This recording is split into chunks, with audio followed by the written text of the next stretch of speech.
Gegensätze ziehen, passen sich an. Kapitel 21 Feeling. Seine Sicht. Nun mit den Fäusten schlägt Lore erneut nach der Kleineren.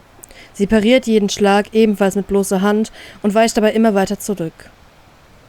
»Was meintest du, als du Aiko sagtest, du wärst Piratin?« fragt Trafalgar zwischen zwei Angriffen, um sie so zu brechen, um in ihr Emotionen auszulösen. Trafalgar zieht sein Bein wie ein Messer durch die Luft, weswegen die Jüngere zurückspringen muss. Eine kurze Pause entsteht, in der die beiden sich nur mit schwererem Atem gegenüberstehen. Plötzlich entschlossen und ohne zu stottern antwortet sie ihm. »Ich will Piratin werden. Ich will berühmt und gefürchtet werden, damit sich niemand an Aiko rantraut.« »Auch noch jetzt, nach dem, was dir die Piraten angetan haben?« fragt der Kapitän verständnislos, aber interessiert nach.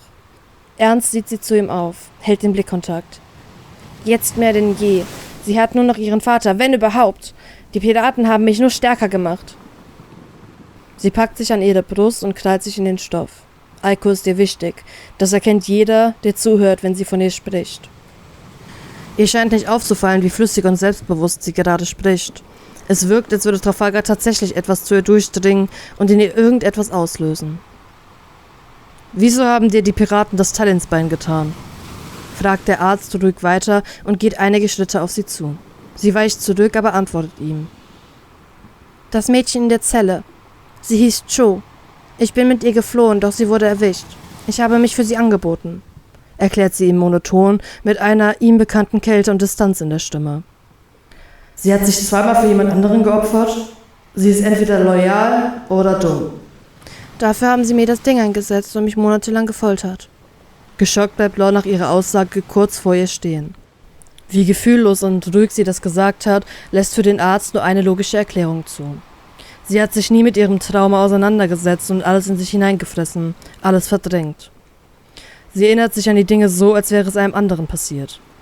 Deswegen reagiert sie immer so vollkommen unterschiedlich. Sie weiß nicht mehr wirklich, warum sie sich so ängstlich verhält. Erst wenn sie mit ihrer Vergangenheit konfrontiert wird, kommt sie selbst zum Vorschein und unterbindet diese Gedankengänge.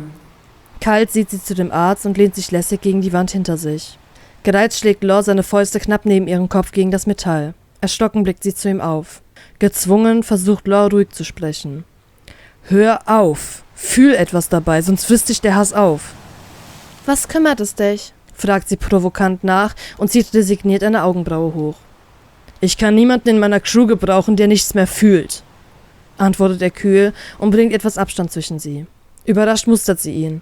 Der Satz kam unerwartet und ungewollt über seine Lippen, doch scheinbar war genau dieser Satz der, den sie hören musste. »Crew? Ich?« »Du bist stark, klug, loyal, die anderen mögen dich und man sieht es dir nicht einmal an. Ich kann so jemanden gebrauchen. Außerdem hast du kein Zuhause mehr, wo du hin könntest«, erklärt er ihr und stützt sich mit seiner Hand neben ihr an der Wand ab. Tränen steigen ihr auf und sie sieht mit großen Augen zu ihm auf. Trafalgar beschließt weiter auf sie einzureden, denn wenn sie weiß, was sie verliert, wenn sie alles in sich hineinfrisst, dann wird sie weiter darüber nachdenken. Das Trio würde es mir nicht verzeihen, wenn ich ihre Nakama einfach wegschicke, versucht er es weiter, irgendwelche Emotionen auszulösen. Eine einzelne Träne läuft ihr die Wange entlang und ihre Lippen beben leicht. Sie scheint tief in ihren eigenen Gedanken zu versinken. »Willst du meiner Crew beitreten? Willst du Piratin werden? Oder nicht?« Als hätte sie die Luft angehalten und ihre Tränen versucht zu unterdrücken, sagt sie etwas zusammen und beginnt zu schluchzen. Ihre Wangen nehmen einen sanften Rosaton an und durch ihre unregelmäßige Atmung bebt ihr Brustkorb, bis sich auch ihr restlicher Körper etwas verkrampft. Schamlos und bitterlich weint sie und verdeckt mit den Händen ihr Gesicht. Tröstend zieht der Arzt sie an seiner Brust und setzt sich langsam mit ihr auf den Boden. Niemand sagt etwas, nur ihr schweres Luftholen und Jammern ist zu hören. Lore hat sich in den Schneidersitz ruhig gegen die Wand gelehnt, während das Mädchen ihren Kopf auf sein Bein gelegt hat und ihr Gesicht in seinem Pulli vergräbt. Unerwartet muss Lore feststellen, dass es ihn in keinster Weise nervt oder langweilt, einfach bei dem Mädchen ohne Namen zu sitzen und ihrem Zusammenbruch beizuwohnen. Eigentlich konnte er es noch nie leiden, wenn er Kinder, Patienten oder generell Menschen weinen gesehen oder gehört hat. Er mochte es einfach nicht, sich mit den Problemen anderer zu beschäftigen. Ohne darüber nachzudenken, streicht Trafalgar sanft und beruhigend über ihr Haar und später ihren Rücken. Gequält hat sie ihre Hände fest um seinen Körper geschlungen und den Stoff umgriffen. Beinahe eine Stunde sitzen die beiden bereits an Ort und Stelle und langsam beruhigt sich die Jüngere. Danke, schnieft sie heiser, ohne aufzusehen. Nicht dafür, meint er knapp und die Stille kehrt zurück. Nach ein paar Minuten lockert sich ihr Griff, ist sie vor Erschöpfung eingeschlafen. Sachte, fast liebevoll, hebt er sie im Brautstil auf seine Arme und trägt sie in ihre Kajüte. Vorsichtig legt er sie ins Bett und deckt sie zu. Eine Weile beobachtet er sie noch. Was macht sie nun mit mir?